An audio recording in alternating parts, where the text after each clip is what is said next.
iglesia, Dios es el autor y el dueño de la gracia. No hay hombre en esta tierra, no hay institución, no hay denominación, no hay religión, no hay nada instituido, fabricado ni manufacturado por la mano humana que pueda otorgar la gracia que solamente el autor y el consumador de la fe la puede dar a quien desea y como él quiere otorgarla. Aleluya. Por lo tanto, Dios mismo es la expresión, es la esencia, es la naturaleza de lo que nosotros identificamos como gracia.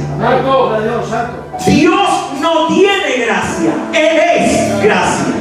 Dios no tiene justicia, Él es justicia. Dios no tiene verdad, Él es la verdad. Dios no.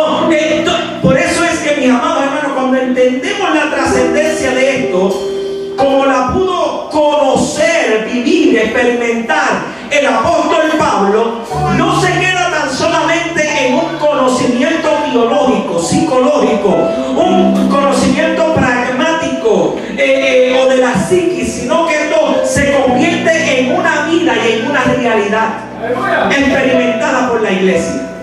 La iglesia debe constantemente estar disfrutando la realidad de un Dios que está en ella y que es el autor y el consumador de todo lo que Él puede otorgar, toda esa gracia. La palabra, nosotros podemos encontrar que aunque en los institutos, aunque en las escuelas de ministerio y aunque en muchos lugares se le pueda dar el énfasis a lo que es el dispensacionalismo, la teología dispensacional, sabemos que la gracia de Dios se superpone a un tiempo, a una dispensación, a una época en la narrativa de la historia, porque el Dios que es eterno y el autor de esa gracia, aún en la ley, aún antes de un antiguo pacto, Él halló gracia, dio gracia, creó sin tener ni obligación de crear. Él hizo al hombre porque Él se quería revelar como gracia. Él cubrió a Adán después del pecado. Él halló gracia en Noé. Él halló gracia en Moisés. Él quiso dar gracia porque es la esencia de lo que Él mismo es. Y esa gracia la ha heredado usted. Alabamos el nombre del Señor. Esa gracia, diga conmigo, está en nosotros. Esa gracia está en usted. Pero esa gracia, diga conmigo, es dinámica, es operativa, es funcional, porque es Cristo en la iglesia. Aleluya. Es el Espíritu de Cristo, es el Espíritu de Dios, es el Espíritu de gracia. Así que el apóstol Pablo, cuando le escribe a Timoteo, mire cómo él describe la realidad trascendental de la gracia que a la iglesia le ha sido dada. Según Timoteo 1:9 dice: quien nos salvó. Escucha estas declaraciones porque son contundentes, son gloriosas, trascendentes. Esta es la gracia que está en la iglesia. Dice: quien nos salvó y llamó con llamamiento santo, no conforme a nuestras obras, sino según el propósito suyo. Diga conmigo: el propósito suyo. El propósito suyo. Dios no te salvó ni te llamó por tus problemas. Dios te salvó y te llamó por su propósito. Oh, gloria a Dios. Quizás tú llegaste a la iglesia porque tenías un problema, pero el problema fue la excusa. Dios te salvó, te eligió, te llamó porque había un propósito. Tú no buscas el propósito, el propósito te buscó a ti. Alabado sea el nombre del Señor. ¿Cuánto le estamos entendiendo? Y dice el apóstol Pablo: según el propósito suyo y la gracia. Por eso le dije que la gracia no se puede encajonar en una dispensación, porque el apóstol Pablo está allí declarando y registrándole a Timoteo y le dice: la gracia que nos fue dada en Cristo Jesús antes de los tiempos de los siglos. Aleluya. Antes de los tiempos de los ¿qué? O sea que Él estaba pensando en ti. Tú estabas en la noticia de Dios cuando tú no tenías la noticia tuya a Él. Gloria al Señor. O sea, por eso tú estás aquí. Quizás te invitaron, quizás no sabes ni lo que está pasando en este momento, en este tiempo donde Dios te está llamando, Dios te está dando un destino previo, porque Él te pensó antes de los tiempos de los siglos. Aleluya. Pero eso se tenía que revelar progresivamente, paulatinamente. Por eso todos los hombres del Antiguo Testamento, Abraham, Noé, Moisés, Enoc, todos los hombres del Antiguo Pacto y que operaron en aquella dispensación, operaron con medidas de gracia. Pero había alguien que venía a traer la plenitud. Aleluya. Había alguien que se tenía que revelar a la humanidad.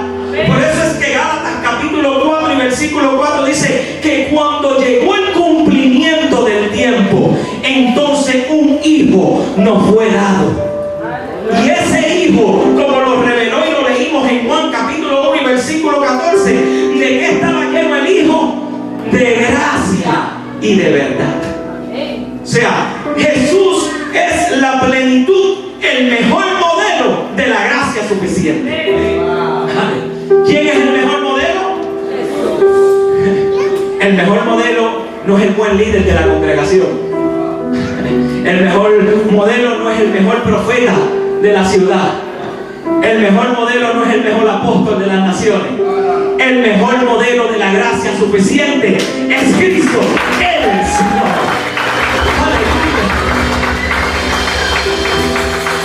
Y cuando lo contemplamos a Él, como lo contemplaron los apóstoles, que dicen, vimos su gloria, gloria como la del unigénito del Padre. Él tabernaculizó entre los hombres. Él fue el tabernáculo genuino, legítimo, verdadero y en plenitud, en la pleroma del Padre entre los hombres. ¿Para qué está la iglesia? Para que sea la imagen visible del Dios invisible. El Hijo tabernaculizó la presencia, la gloria, la gracia, la plenitud de la verdad y la justicia del reino. ¿Y para qué está la iglesia? Para que tú seas esa expresión, ministerio, presencia de Dios. Tú puedes ser la expresión real de lo que Dios ha puesto dentro de ti. Mira que está sanado, fue lleno de gracia. Dios me ha llenado de su gracia. Dios me ha llenado de su verdad. La verdad y la gracia es la potencia gloriosa del reino. La verdad y la gracia sacude la religión centralizada en un humanismo, para que se pueda establecer el gobierno de Dios sobre los corazones de los hombres. Aquí es donde Juan presenta esta realidad en la persona de Jesucristo. La palabra pleroma en griego es plenitud. Es la expresión máxima de lo que Dios tenía que revelar en el cumplimiento del tiempo a la humanidad, a su creación en Cristo Jesús. ¿Y por qué esto es importante, iglesia? Porque cuando tú y yo entendemos de lo que Él estuvo lleno, tú también te tienes que llenar. Aleluya. Gloria al Señor. Si no entendemos esto con precisión, iglesia, si no entendemos que nuestro mensaje, el contenido sustancial del mensaje de la iglesia, tiene que estar lleno de gracia, pero de verdad. Aleluya. No sé si me están entendiendo. Tú tienes que predicar la verdad, pero tienes que predicarla con una gracia. Pablo decía, con palabras sazonadas con sal. Tú tienes que amar lo que Dios ama y odiar lo que Dios odia. Pero tienes que hacerlo en una manera en la cual seas un representante digno de que has entendido el depósito que Dios te ha confiado. Gracia, diga conmigo, gracia y verdad. Porque la verdad es para alumbrar nuestra condición, pero la gracia para sanar nuestro corazón. ¿Lo estamos entendiendo? Por eso la verdad te confronta, la verdad te deja saber que no puedes salir espeluzado de tu casa. ¿Cuánto se mira en un espejo? Todas las mañanas. Se supone que todo el que está acuerdo se mira en un espejo. Se tiene que mirar para saber cómo está listo, si está listo y preparado para salir. Esa es la palabra revelada. La palabra revelada, cuando miras en ella, ves la gloria del Señor revelada. y ese contenido te da a conocer la condición de tu corazón. Pero también ahí hay gracia, porque la misma palabra que contiene verdad es la misma palabra que tiene el suministro de gracia, la dosis necesaria para que no importa cómo tú te puedas encontrar hoy, hay gracia suficiente. No sé si me estoy dando a entender. No importa cómo tú llegues aquí, hay gracia, hay verdad para que no te vayas en la misma condición. Diga conmigo: el poder del reino es gracia y verdad. Si entendemos estas virtudes gloriosas de la realidad trascendente, vamos a nosotros ser una iglesia coopera, sanando y restaurando. Aleluya, sanando, restaurando, porque decimos como Jesús: yo tampoco te voy a apedrear, pero vete y no peques más. ¿Lo vieron? Jesús le dijo: yo no te voy tampoco a condenar, no te voy a apedrear, pero vete y no peques más, porque para la próxima yo no voy a estar. En este estuvo, pero si te agarran de nuevo, sabrá Dios lo que pueda acontecer aquí. Gloria a Dios. La gracia te dé el acceso para que por medio de la verdad recibas el operativo de ella, el operativo transformador. Entonces, la gracia no es una licencia para pecar, y por eso es que muchos tienen miedo y no predican mucho de la gracia, cuando la gracia es la centralidad del evangelio del reino de Dios. Muchos dicen: no, pastor, no prediques de la gracia, porque es que si tú predicas de la gracia se van a pecar. Pero es que el que quiere pecar va a pecar aunque se le predique de la gracia, no se lo predique de la gracia. ¿Sí? Porque es que es una naturaleza, por más que se reprima, cuando vea la oportunidad para demostrar lo que ella realmente es, cuando ve esa oportunidad se tira con tu tenis. Ay, ¿cuánto me están entendiendo? Por eso es que el evangelio no es para reprimir, lo decía el pastor ahorita, para suprimir. El evangelio verdadero del reino, lleno de gracia y verdad, es para transformar. Porque lo primero que hace es que te permite renacer, te permite nacer de nuevo. Tienes un nuevo nacimiento, hay un doble nacimiento en tu realidad, en este plano experimental terrestre. Porque ahora te cambia la naturaleza y ahora hay una ley superior, que es la ley de vida por el Espíritu del Señor. La ley del Espíritu de vida, la ley de la gracia. Por eso el apóstol Pablo entendía estas verdades, y me encanta como él, yo considero que el apóstol Pablo fue el que escribió la carta a los Hebreos, y en el capítulo 10 y versículo 29 él dice allí: merecerá el que pisoteare al Hijo de Dios y tuviere por inmunda la sangre del pacto. Dice: en el cual fue santificado e hiciere afrenta. Note aquí, es muy importante, por eso le estoy hablando del renacimiento, de la regeneración, del nuevo nacimiento, porque lo que viene a ser es una residencia, una habitación, una morada en la casa espiritual, que es la iglesia. Usted es morada de Dios. Usted no viene a traer, usted no viene a buscar a Dios, usted viene trayéndolo desde su hogar. Ahí se rompió un paradigma, me disculpen. Están las puertas abiertas, por si tengo que salir corriendo. ¿Por qué, mis amados?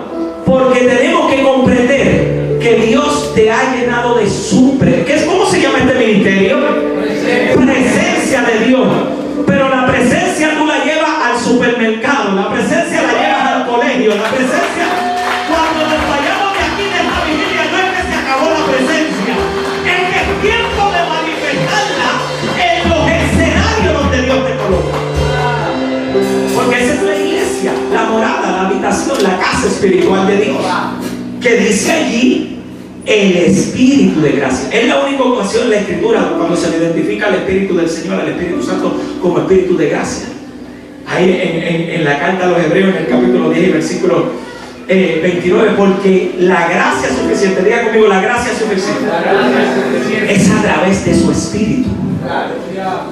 Es la llenura, es el pleroma, es el operativo, es la dinámica de la vida de fe en los que han creído, en los que has recibido al Espíritu del amado Hijo. Es el Espíritu de gracia. Por eso, gracias, amado. Por eso el apóstol está aquí donde nosotros leímos, no crean que me olvidé de donde leímos, en Romanos 14:4 y en 2 de Corintios capítulo 9. ¿Cuál era lo que el apóstol Pablo quería que los santos comprendieran, los hijos de Dios? Que la iglesia pudiera afirmarse. Porque la gracia revelada, pero la gracia operativa, la gracia suministrada y operativa en los santos, es la que se les reveló a Pablo, y ahora él quiere que los santos pudieran comprender cómo eso operaba. Por eso es que él le dice: esta gracia no tan solamente te introduce al reino, no tan solamente te da el acceso, no tan solamente te abre una puerta, sino que esta gracia es suficiente para guardarte hoy, para guardarte mañana y para guardarte hasta el final de tu vida. Dígale al que está a su lado: la gracia que me salvó es la gracia que me continuará salvando. Ay, ay, ay, ay. ¿O usted se cree que Dios lo salvó para luego dejarle la rienda a usted, que se pueda salvar usted mismo? No. ¿Cuántos aquí creen que puede? Si nos vamos en un crucero y me caigo del crucero, ¿yo me puedo salvar a mí mismo? Por más buena natación que pueda. Diga que está a su lado: necesitamos la gracia. Y esa gracia está en nosotros por medio de su Espíritu. Aleluya. Por eso cuando Pablo puede entender esto, cuando Pablo comprende la trascendencia gloriosa de esta realidad y esta gracia suficiente, dice: yo sé, estoy convencido que el que comenzó la buena obra en nosotros, Él es poderoso para perfeccionar su obra. Es una gracia, dígale que está a su lado, operativa. No te suelten tus peores días. ¿Cuántos han estado aquí que han querido tirar la toalla? ¿Ah? Y esa gracia, como que te quiere salir del arca, pero el arca quien cerró la puerta es Dios. Ay, ay, ay. ¿Usted se cree que con aquella hediondidad que tenían Noé con los animales, usted se hubiese querido tirarle? Pero estaban encerrados, porque la gracia de Dios te preserva, la gracia de Dios te protege, la gracia de Dios te fortalece, la gracia de Dios te afirma. Y tú estás aquí en el 2026 y tú miras hacia atrás y tú dices: no sé quizás cómo has llegado hasta aquí. No ha sido tu fuerza, no ha sido tus habilidades, no ha sido tu destreza, no ha sido el PhD, no ha sido tu academia. Lo que te ha traído hasta aquí, te ha sostenido, es que hay una gracia suficiente que cuando tú no puedes, se activa el reino del poder de esa gracia. Aleluya. Pablo conocía el espíritu de gracia. Pablo conocía que estos son riquezas inagotables. Pablo declaró que esta gracia en nosotros es suficiente. Y Juan, me encanta el apóstol Juan como lo dice en el versículo 16. Él dice: porque de su plenitud tomamos los pastores. Como dice allí 1:16 del Evangelio de Juan: porque de su plenitud tomamos los líderes. Porque de su plenitud tomamos los que llevamos 10 años congregándonos. Porque de su plenitud llevamos los que tenemos 25 años en una congregación local. No. Porque de su plenitud tomamos desde el más chiquito hasta el más grande. Aquí hemos tomado todo de la misma bebida espiritual. Y esa misma bebida es Cristo. Cristo como gracia, Cristo como verdad, Cristo como justicia, Cristo como el todo en todos. Esa gracia es la que te da garantía en este 2026 que vas a terminar con los brazos arriba. Ay, ay, ay. No te estoy diciendo que no vas a tener problemas, retos, problemas de cualquier tipo de forma, de sabor y de color, porque llegan sin invitarlos. Pero lo que te estoy diciendo es que cuando tú eres afirmado, como Pablo lo está declarando a los romanos y a la carta a los corintios, entonces tú entiendes que puedes depender de algo más fuerte que está a tu disposición. Pablo le escribe a los corintios, y quiero hablar de dimensiones rapidito. ¿Cuánto tiempo me queda? Vamos aquí. Porque ha ignorado lo que se le ha confiado. No sé si lo entendimos. Sí, claro. La falta de crecimiento en la iglesia no es porque ella es carente, sino porque ha ignorado lo que ella Dios le ha confiado. El pueblo perece no por falta de buenos pastores. El pueblo perece no por falta de buenos predicadores. El pueblo perece no por falta de buenos cantores y músicos. El pueblo perece por falta de ¿qué? De conocimiento. De conocer. Por eso es que el Espíritu Santo, cuando leemos los Corintios, mira, la iglesia en Corinto tenía todos los dones. Operaba en todos los dones. Un movimiento de las carismas del Espíritu allí, pero eran niños. Eran niños en la fe, porque estaban peleando, estaban fascinados con un mover, pero ignorando la realidad de lo que Pablo identificó cuando lo vio. Es más, dice la Escritura que Pablo tenía algo preparado para ellos, y cuando fue no se los pudo dar. Dijo: yo tengo esto preparado para ustedes, pero yo no puedo darle esto. Prepárame los chupetes. ¿Por qué? Porque lo que querían era biberón. No querían el alimento sólido. No querían que estaban peleando fulanito con el otro fulano, compitiendo aquel con aquel. Uno diciendo: yo soy de Pedro, yo soy de Apolo, no, yo soy de Cristo. Y había una disensión terrible en una iglesia, y Pablo tuvo que detener. Y hoy nosotros carecemos de una carta apostólica por la falta de madurez de un pueblo. Hoy 20 siglos atrás, 21 siglos atrás. Sí, porque él no lo pudo escribir. Dijo: yo lo tengo, pero yo no me lo puedo dar. Si ustedes están peleando entre ustedes no pueden ni juzgar. Ustedes no saben que ustedes van a juzgar a los ángeles. Y ustedes no pueden tratar ciertos asuntos en la congregación, porque han ignorado la gracia que Dios les ha conferido. Aleluya. Porque han ignorado lo que Dios, a ustedes les ha sido dado. Por eso la iglesia que entiende, que madura, que verdaderamente entiende y procede en el conocimiento de la verdad y la gracia revelada, es una iglesia indestructible e indetenible. Porque no depende de sus emociones, no depende de los funanos, de que si aquel me dijo y yo me siento así, y ahí yo no sé, porque es que está así el tiempo, y todo es una iglesia almática. Pero cuando salimos de ese panorama, entonces nosotros podemos ver la cara descubierta, la gracia que se nos ha revelado. Aleluya. Imagínense si Pablo se hubiera dejado llevar por los que le dijeron: voy a estar contigo, Pablo. Vamos para los primeros países misioneros. Allí se le fue Demas, se le fue para el mundo, dice. Demas se le fue para el mundo. Marco vino en el primer viaje, se le quitó. Y todos los demás que comenzaron bien, y a mitad de carrera, sí, porque muchos comienzan, ¿verdad?, aceleradito, con un buen paso, pero cuando miran para el lado, no están.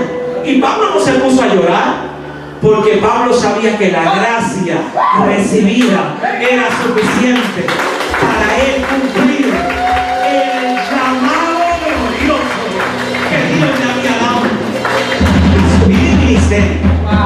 Aleluya. Sí, que diga conmigo: gracias, Salvador. Gracias, Salvador. Sí, porque por gracia soy salvo, dice el apóstol Pablo, Efesios 2:8-9, por medio de la fe. Y esto no es de vosotros,